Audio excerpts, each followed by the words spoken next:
ওমর রাদিয়াল্লাহু আনহুর কাছে চিঠি চলে গেল মদিনায় মুনাওয়ারায়। হযরত ওমর চিঠিখানা পড়লেন। চিঠিখানা পড়ার পরে হযরত ওমর আরেকখানা চিঠি লিখলেন। তিনি আরেকটা চিঠি লিখলেন। চিঠির মধ্যে লিখলেন, হে নীলনদ, আমি আমিরুল মুমিনিন ওমর ইবনুল খাত্তাব বলতেছি, তুমি নীলনদ যদি আল্লাহর হুকুমে প্রবাহিত হও, তাহলে আমি ওমর বলতেছি তুমি আল্লাহর হুকুমে প্রবাহিত হয়ে যাও। আর তুমি যদি আল্লাহর হুকুমে প্রবাহিত না হয়ে নিজের ইচ্ছায় প্রবাহিত হও, তাহলে হে নীলনদ, তুমি প্রবাহিত হওয়া লাগবে না। না একসাথে না বললে বুঝবো কি পড়ব। একসাথে বলেন আল্লাহু আকবার। আল্লাহ এক। জোরে বলেন আল্লাহ এক। জোরে বলেন আল্লাহ এক। জোরে বলেন আল্লাহ। আশহাদু আল্লা ইলাহা ইল্লাল্লাহ। জোরে বলেন আশহাদু আল্লা ইলাহা ইল্লাল্লাহ ওয়া আশহাদু আন্না মুহাম্মাদান আবদুহু ওয়া রাসূলুহু। আল্লাহ ছাড়া আর কোনো ইলাহা নাই এবং আমাদের নবী হচ্ছেন আল্লাহর রাসূল এবং আল্লাহর বান্দা এবং শ্রেষ্ঠ রাসূল আল্লাহর হাবিব। কথা বলেন ঠিক না বেঠিক? ওমর চিঠিতে কি লিখলেন, হে নীলনদ, আমি আমিরুল মুমিনিন ওমর ইবনুল খাত্তাব বলতেছি, যদি তুমি আল্লাহর হুকুমে প্রবাহিত হয়ে থাকো তাহলে আল্লাহর হুকুমেই প্রবাহিত হবে। আর যদি তুমি তোমার নিজের ইচ্ছায় প্রবাহিত হও আল্লাহর হুকুম ব্যতীত, তাহলে তোমাকে প্রবাহিত হতে হবে না। তাহলে নীলনদ কার হুকুমে চলে? তাহলে নীলনদের জন্য আলাদা কোনো দেবতা, পৃথিবীতে বৃষ্টির কোনো দেবতা, পৃথিবীতে আকাশের কোনো দেবতা, পৃথিবীতে লক্ষ্মীর কোনো দেবতা, পৃথিবীতে কোনো ওই জৌনের দেবতা, পৃথিবীতে কোনো মনসার দেবতা, পৃথিবীতে আল্লাহ ব্যতীত আর কোনো ইলাহ নাই। এটা হযরত ওমর দেখিয়ে দিচ্ছেন আমির হইলে এরকম হইতে হবে। এইরকম আমির আধ্যাত্মিকতা ছিল শাহজালালের ভিতরে, যার কারণে বঙ্গে এসেছিলেন, বিজয় হয়েছিল। এই আমির ছিলেন খাজা বাবা আকবরী, যার কারণে যেদিকে তাকিয়েছেন বিজয় হয়েছে। এই আমির ছিলেন মুজাদ্দিদ আল ফেসানি সেরহিন্দি, যেদিকে তাকিয়েছেন বিজয় হয়েছে। এই আমির ছিলেন সাহেব কেবলা ফুলতলি, যার কারণে কোটি কোটি মানুষ ওনার দিকে রুজু হয়েছে। কথা বলেন ঠিক না বেঠিক? আমির আমিরের মতো হতে হবে, তাহলে বিজয় হবে। নতুবা বিহুদে হুদে দৌড়ে দৌড়ে ফাড়ায় ফাড়ায় জিন্দিগিতে কোনো লাভ নাই। ইউনুসি বালা, ইউনুসি এবারে এই বালা তো ওদিকে চলো, ওদের দরকার নাই। হাজারাতে আমার চিঠিখানা লিখে ভাঁজ করে বার্তাবাহকের হাতে দিয়ে বললেন, বার্তাবাহক চিঠিখানা নিয়ে সেনাপতি আমর ইবনুল আসের হাতে দিবে আর বলে দিবে, ওমর বলে দিয়েছেন চিঠিখানা নিয়ে যেন নীল নদের মধ্যে ছেড়ে দিয়ে আসে। তেলের গাড়ি তেলে চলে,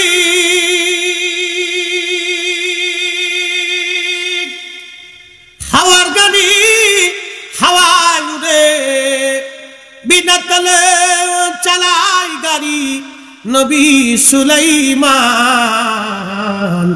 আমরা সেই মুসলমান, আমরা সেই মুসলমান, ঠিক কিনা?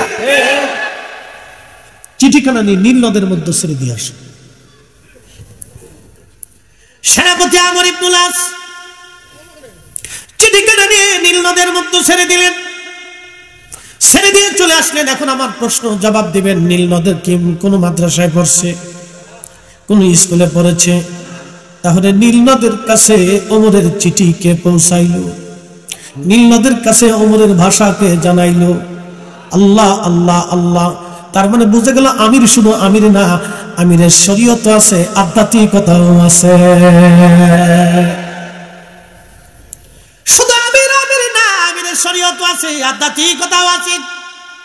ইলমুল কালব আছে, ইলমুল কালব আছে, ইলমুল কালব আছে, ইলমুল কালব। শুধু নামাজ থাকলে হবে না, ইলমুল কাল থাকতে হবে। শুধু হাদিস জানলে হবে না, ইলমুল কাল থাকতে হবে। আমিরের যদি ইলমুল কাল না থাকে তাহলে ওই আমির দিয়ে কোনোদিন বিজয় অর্জন করা সম্ভব না। চিঠিখানা ছেড়ে দিয়ে চলে আসলেন আমর ইবনুল আস। চিঠি ছেড়ে দিয়ে চলে আসার পরে নীল নদের মধ্যে জোয়ার আসলো, জোয়ার এসে গেল। আজকে 1400 বছর পার হয়ে গেছে। একটা দিনের জন্য, একটা বছরের জন্য 1400 বছরের ইতিহাসে আর দ্বিতীয়বার চিঠি পাঠাইতে হয় নাই নীল নদে, দ্বিতীয়বার কোনো মেয়েকে জবাই দিতে হয় নাই। জোয়ার এসে গেল, আজ পর্যন্ত জোয়ার ভাটার জন্য চিঠি পাঠাইতে হয় নাই, মেয়ে হত্যা করা লাগে নাই। তিনি আমাদের আমিরুল মুমিনিন ওমর রাদিয়াল্লাহু আনহু, যাকে দেখলে শয়তান 40 দিন ওই রাস্তা দিয়ে হেঁটে যেত না। তিনি সেই ওমর নবী বললেন, আলাইকুম বিসুন্নতি, তোমরা আমার সুন্নাত মানবে, ও সুন্নাতুল খুলাফায়ে রাশিদিন আল মাহদিন, তোমরা আমার খুলাফায়ে রাশিদিনের সুন্নাত মেনে চলবে। হযরত ওমর 8 রাকাত তারাবি চালু করেন নাই, নবীর মসজিদে তিনি 20 রাকাত তারাবি নামাজ চালু করলেন।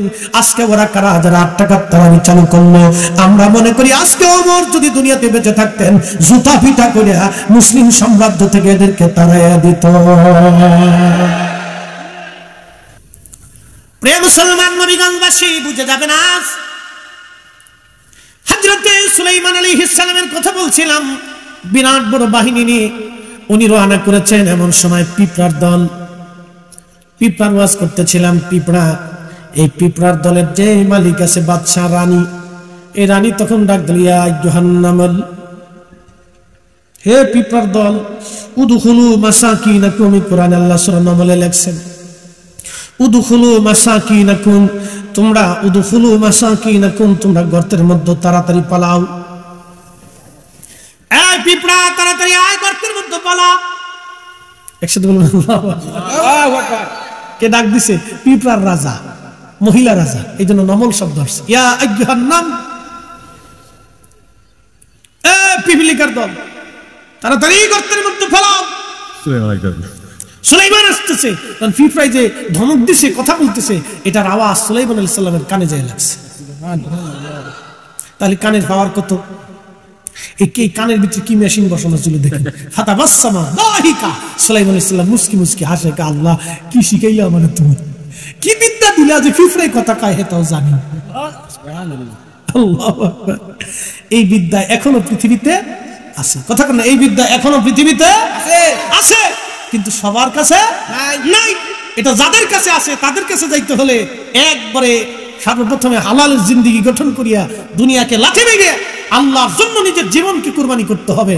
কথা বলেন ঠিক না ঠিক? এটা সবাই পারে, কিন্তু আবার যেটার মোজ দাঁড়িয়ে হয়ে গেছে এটা হইতো না। একদল আছে কোনটা মোজ কোনটা দাড়ি নিজে করতে পারে না, 7-8 দিন শরীর গোসল গোসল করে না, শরীর দেখে পাড়ার গন্ধ, সি সি সি সি, চিন্তা করে মৃত্যু পারি লয় না।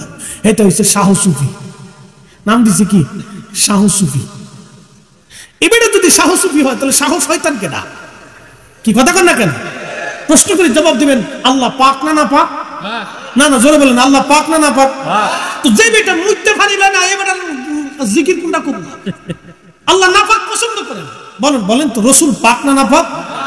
আরে রসুল এত পবিত্র ছিলেন যে 1450 বছর আগে মানুষ যখন পেশাব করে ঢিলা নিতে হবে কল্পনাতেও ছিল না, তখন আমার রসুল পেশাব করে ঢিলা কুলুপ করে, বাথরুম করে ঢিলা কুলুপ করে, পানি ব্যবহার করে, তারপরে হাত দিয়ে মাটি দিয়ে ধুয়ে তারপরে দেখাই দিছে এইভাবে পবিত্র হতে হবে।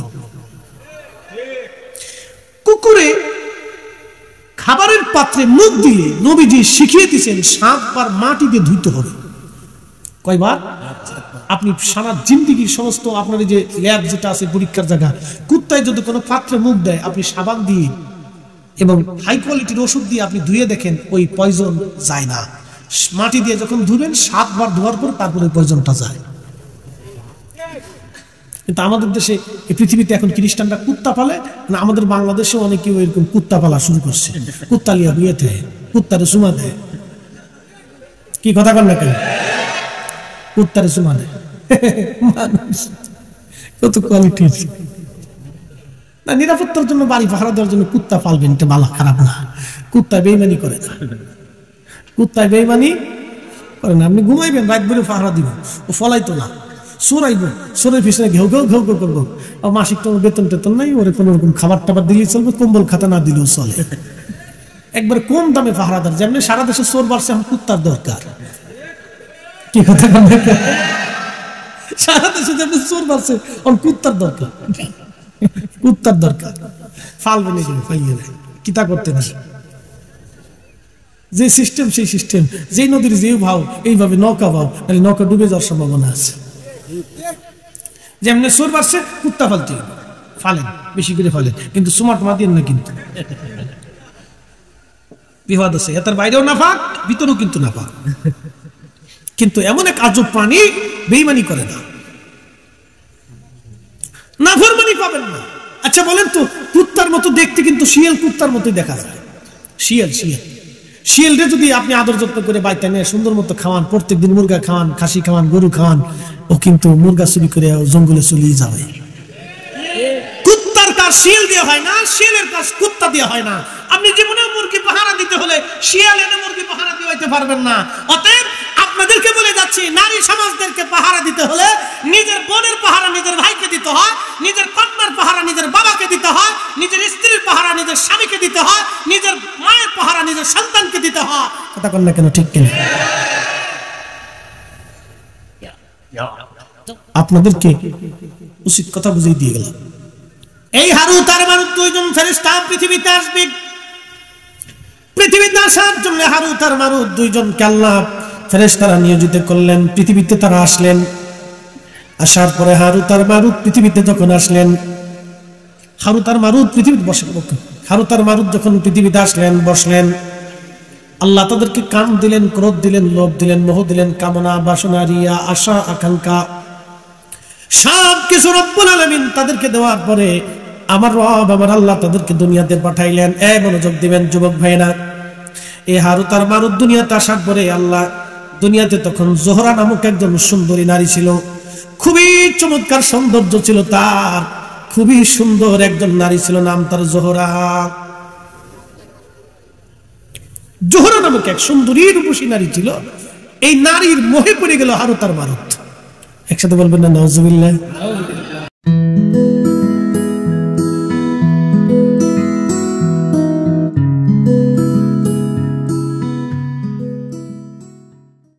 এই জন্য নেগেটিভ আর পজিটিভ যখন এক জায়গা হয়, মোমবাতির আগুন এক জায়গা হলে জ্বলবেই। এই জন্য আল্লাহ নারীদেরকে বললেন, তোমরা মাথার থেকে পা পর্যন্ত ঢেকে দাও। একসাথে বলবেন আল্লাহু আকবার। কি করো? পর্দা করো। জোরে বলেন কি করো? জোরে বলেন কি করো? পর্দা যে কি জিনিস সেটা ঢাকা, ওই যে কি কয় আপনার স্টেডিয়ামে দেখা গেছে, ওই পাকিস্তানের এক শিল্পী এসে গান গাওয়ার পরে বোঝা গেছে যে বাংলাদেশে কি পরিমাণে পর্দা আছে। কি কথা কন না কে? পুরে পর্দার পর্দা, সব জিন্সের প্যান্ট, হাফ প্যান্ট, জিন্সের প্যান্ট, গেঞ্জি, আমরা গেঞ্জি লয়ে গেছে, ফ্যান লয়ে গেছে, কোন জাঙ্গিটাও লয়ে গেছে, আল্লাহ জানে। বাংলাদেশের অবস্থা খুব করুণ, ভয়াবহ অবস্থা সামনে চলতেছে। লক্ষ লক্ষ নারী প্রকাশ্যে কুত্তা পর্যন্ত ফেল খেছে। এই সমস্ত নারী যারা বিয়ে করবে, ওর কপালের উপরে ঠাডা পড়বে, ঠাডা ঠাডা ঠাডা ঠাডা। বেহাইয়া বেপরদা নারী, লজ্জা শরম কুত্তালি হয়ে গেছে না, মানুষের বিবেকের উপরে কুত্তাই পেশাব করে দিচ্ছে। কি কঠিন পরিস্থিতি আপনি জানেন? পাকিস্তানের এক শিল্পী এসে নারী পুরুষ একসাথে ওই স্টেডিয়ামের ভিতরে কুসুমাসুমি নারী পুরুষের ঘাড়ের উপরে উঠে নাচতেছে। বুঝতে পারছেন? আপনি বুঝে যান তাহলে আমরা কোথায় আছি। আপনি প্রত্যেক জেলায় জেলায় এক একটা কনসার্ট দিয়ে দেখেন যে কত বেহায়া নারী ঘর থেকে বেরোয় কনসার্ট দেখার জন্য যায়, কত বেড়ি যাবে তার হিসাব নাই। এটি মাহফিলে বইতো না, এটি ওয়াজ শুনতো না, এটি ওয়াজ শুনেন না। ওয়াজ যারা শুনে তারা মধ্যবিত্ত, ওয়াজ যারা দেয় তারা মধ্যবিত্ত, নিম্নবিত্ত, গরিব শ্রেণী। ধনীরা ওয়াজ শুনে না। ওয়াজ শোনা দরকার ছিল ডিসি, এসপি, টিওনো, মিওনো, সরকারি এমপি, মন্ত্রী, প্রধানমন্ত্রী, রাষ্ট্রপতি, প্রধান উপদেষ্টা, সচিব, যা আছে সরকারি কর্মকর্তা কর্মচারী, একবারে পিয়ন থেকে শেষ পর্যন্ত, সচিব থেকে নিচ পর্যন্ত সব কয়টার বাধ্যতামূলক ভাবে ওয়াজ শোনার দরকার। তাহলে এদেশে অন্তত হলো কিছু হলো চুরি টুরি বাটপারি সেটাই করতো।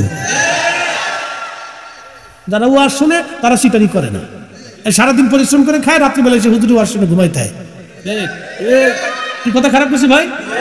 সিটার গ্রুপ ওয়াজে আসে না, সিটার গ্রুপ ওয়াজে আসে না।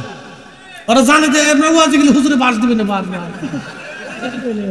হুজুরে বাস দিব, বাস এর লাগে আয় না।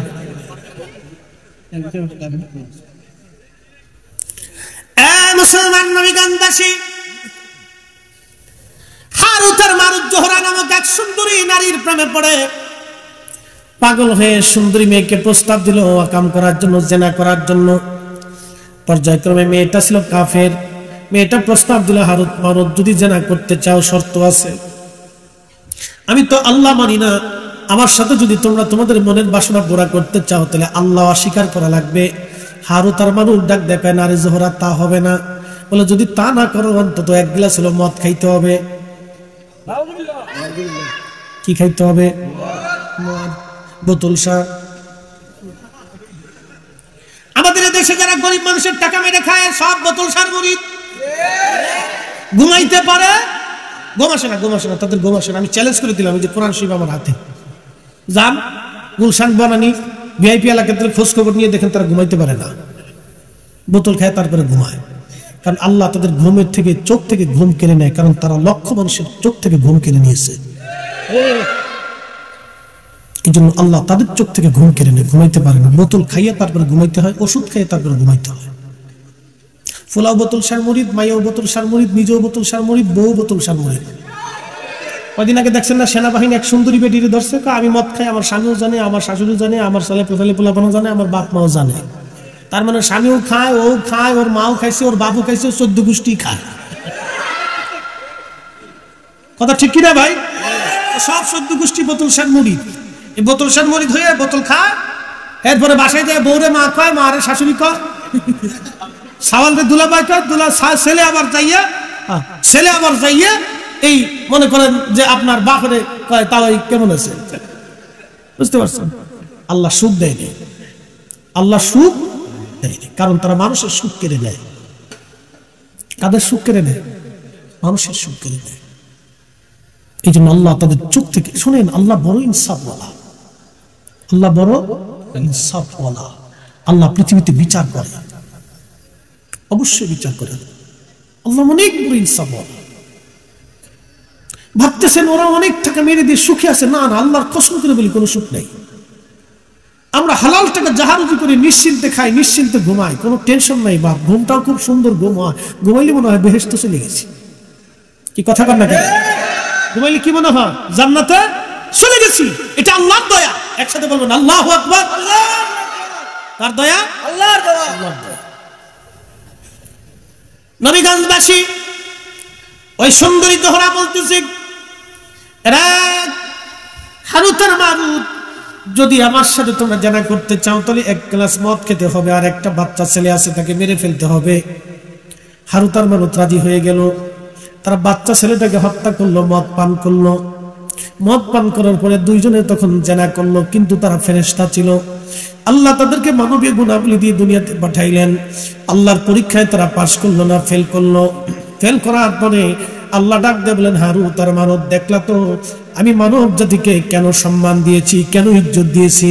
তাদের কাম আছে, ক্রোধ আছে, লোভ আছে, মোহ আছে, কামনা, হিংসা, রিয়া, আশা, আকাঙ্ক্ষা, যাতনা, দুঃখ, কষ্ট, সুখ ও নিন্দা এবং দুর্বলতা সব আমি আল্লাহ দিলাম। নেগেটিভ পজিটিভ আমি আল্লাহ সব মিলিয়ে দেওয়ার পরেও আমার বান্দারা প্রচন্ড শীতের মধ্যে কেঁপে কেঁপে কেঁপে কেঁপে ফজরের নামাজ পড়ে, আমি রাতকে সেজদা দিই, ঠান্ডার মধ্যে কেঁপে কেঁপে আমার বান্দারা আমার সেজদা দেয়। ফেরেশতারা রে বান্দা সৃষ্টি করতে নিষেধ করেছিল, এই শীতের মধ্যে ফজরের ওয়াক্তে আমার বান্দা দেখ ঠান্ডা পানি দিয়ে ওযু করে এসে আমি রব্বুল আলামিনের দরবারে সেজদায় পড়ে গেছে। ফেরেশতারা এই জন্য আমি আমার মানব জাতি বান্দাদেরকে শ্রেষ্ঠত্ব দিলাম। একবার জোরে বলা যাবে কি মারহাবা। আমি রাজবাড়ি এক জায়গায় ওয়াজ করতে বেশ অনেক বছর আগে, তো ওয়াজ করতেছি, ওয়াজ শেষ, মসজিদের কালেকশন এরকম এই জানুয়ারি মাসের প্রথম দিকে, এই সময় তো প্রচুর শীত পড়ে। ডিসেম্বরের 15 পর থেকে জানুয়ারির 15 পর্যন্ত একটা শীতের খুব প্রকোপ থাকে, তো বিরাট শীত আর কুয়াশা। তো ওয়াজ নসিহত করে মসজিদের জন্য কালেকশন করে শেষ করে দোয়া করবো, মুসল্লি দাঁড়াকে হুজুর এটা মাসালা দেন। কি মাসালা? আমাদের মসজিদের মুয়াজ্জিন খেতার ভিতরে হইয়া হইয়া ফজরে আজান দিছে, আজান কি হইব নি? আচ্ছা তো কি ফতোয়া দিব? বললাম বাবাজি জীবনে সলাতুল কাজা, সলাতের কাজা অধ্যায় করছি, কিন্তু আজানের কাজার তো কোনো অধ্যায় পড়ে নেই। মুয়াজ্জিন কা হুজুর কি কইতাম, একটা মুসল্লি ফজর রক্তে শীতের ডরে নামাজ যায় না, এখানে ওয়াদা করান এরা যাতে নামাজ যায়।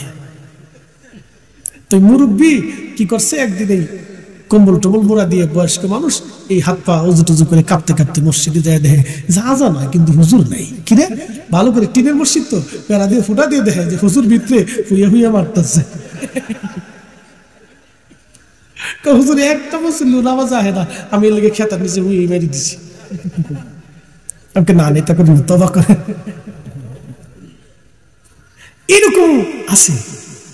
শীতের ডরে মসজিদে আসে না, হাজার হাজার মুসল্লি আছে, লক্ষ লক্ষ মুসল্লি আছে। শোনেন, সব বাধাকে উপেক্ষা করে বান্দা যখন আল্লাহর হুকুমকে মেনে নেয়, ঠিক তখনই বান্দা আল্লাহর কাছে শ্রেষ্ঠ হয়ে যায়। কথা কোন ঠিক কিনা? ফেরেশতারা লস করলো, ফেরেশতারা আল্লাহর পরীক্ষা ফেল করলো, হারুত মারুত ফেল করলো, কিন্তু আল্লাহ তখন ডাক দেখে, ফেরেশতারা শুনছা, দেখো আমার বান্দা সারাদিন রোজা রাখার পরে খাবার সামনে, পানি সামনে, শরবত সামনে, খেজুর সামনে, ফল সামনে, দামি দামি খাবার সুঘ্রাণ আসতেছে, বান্দা হাত লড়া কিন্তু খায় না, ইচ্ছা করলে খাইতে পারতো কিন্তু খায় না। আমি কার জন্য? ফেরেশতারা আল্লাহ তোমার ভয়ে। ফেরেশতারা তোমরাই বান্দা সৃষ্টি করতে নিষেধ করছিলা, তোমরাই বলে খালি জিকির করো, তোমরাই বলে ইবাদত করো, তোমরাই বলে হাম করো, তোমরাই বলে আমার সেজদা দাও, তোমরাই বলে আমার আইন মানো। দেখো আমার বান্দার সামনে খাবার থাকার পরে, পেটে ক্ষুধা দেওয়ার পরেও আমার বান্দা ক্ষুধা নিয়ে খাবার সামনে নিয়ে বসে রয়েছে, আমি আল্লাহর ভয়ে খাই না। হ্যাঁ ফেরেশতারা তোরা সাক্ষী থাক, আমার বান্দাদের জীবনের গুনাহ মাফ করে দে। সব প্রতিকূলতা মেনে যখন বান্দা আল্লাহর দিকে চলে আসে, তখন আল্লাহ বান্দার জন্য খুশি হয়ে যায়। আল্লাহ বানাইলেন কত জাতি,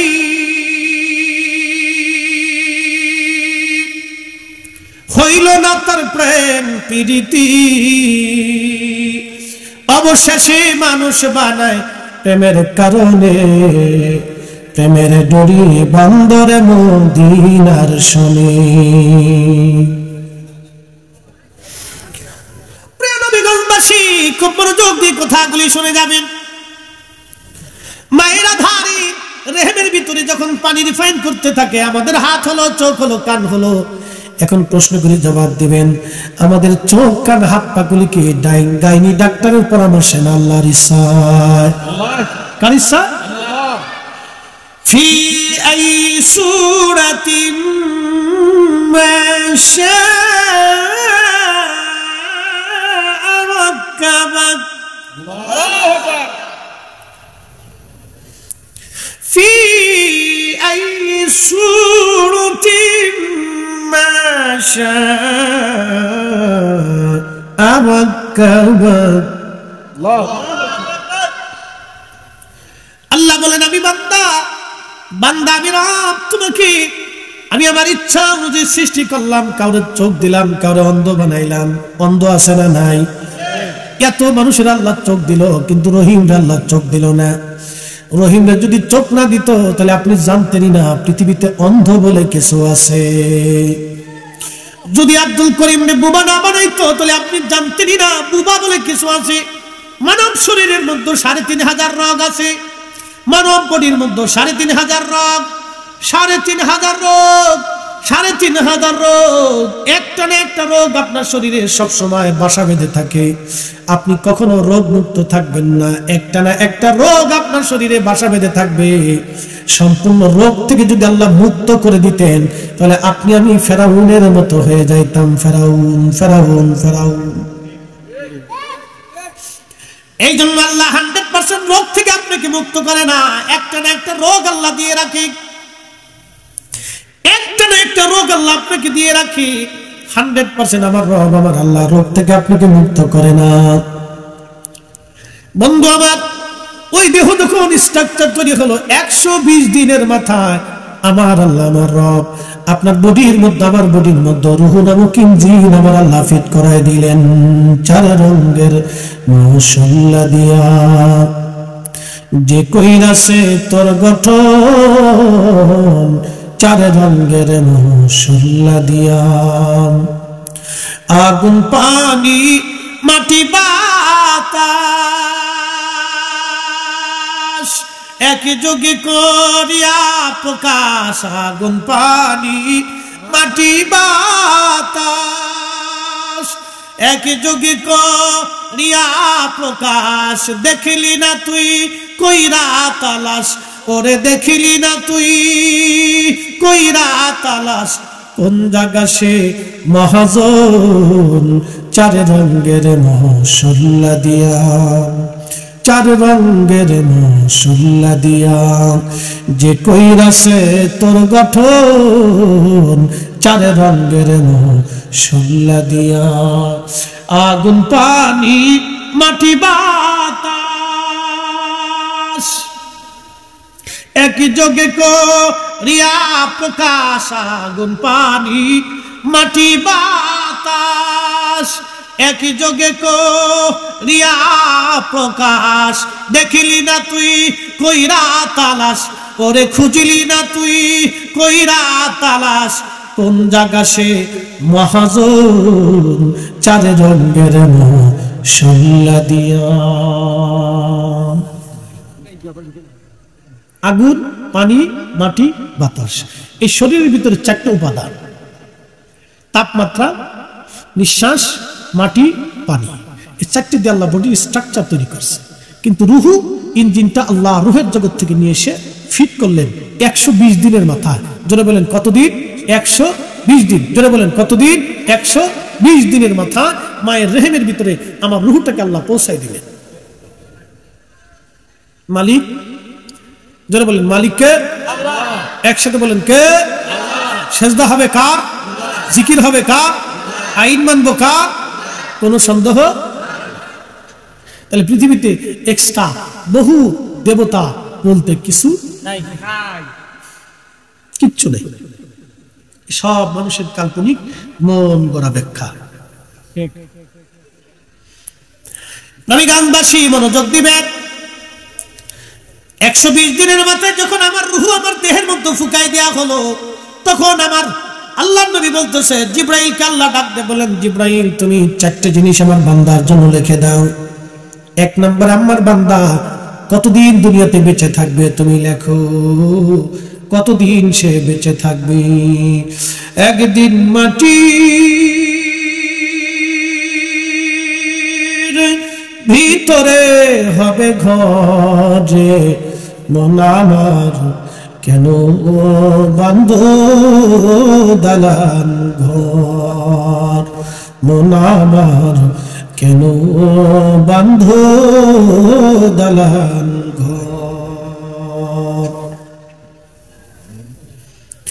নবীগঞ্জবাসী কতদিন আপনি বেঁচে থাকবেন আমার আল্লাহ নির্ধারিত ভাবে লিখে দিলেন। ওই সময় ওমা তাদরি নাফসুম বিআইয়ি আরদিন তামুত, মানুষ কোথায় কোন জায়গা কোন হালতে মারা যাবে আল্লাহ ছাড়া কেউ জানে না, আল্লাহ ছাড়া কেউ জানে না, আল্লাহ ছাড়া কেউ জানে না।